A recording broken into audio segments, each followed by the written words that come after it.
বিদ্যুতের বেলাগাম মাশুল বৃদ্ধি, লো ভোল্টেজ, লোডশেডিং ও নিম্নমানের পরিষেবার প্রতিবাদে হাওড়ায় সিএসসি অফিস ঘেরাও করল বিজেপি। শুক্রবার বিকেল 3:30 নাগাদ হাওড়া সদর বিজেপির তরফ থেকে এই কর্মসূচি নেওয়া হয়। এদিনের কর্মসূচির নেতৃত্ব দেন বিজেপি নেতা সজল ঘোষ। ইলেকট্রিকের বিল 2.5 গুণ 3 গুণ বেড়েছে, 2.5 গুণ 3 গুণ করে বেড়েছে। এই লড়াইটা বিজেপির নয়, এই লড়াইটা তৃণমূলের নয়, এই লড়াইটা পুলিশের বিরুদ্ধে নয়, এই লড়াইটা মানুষের লড়াই, এই লড়াইটা আপনার লড়াই, এই লড়াইটা আমাদের লড়াই।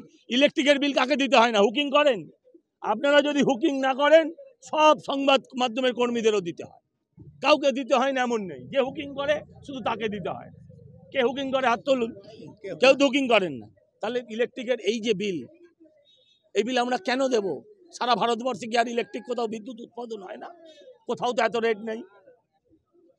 প্রতিবাদ করুন, আবেদন করছি। হাওড়া থেকে আইভিয়াদকের রিপোর্ট, পুবের কলম ডিজিটাল।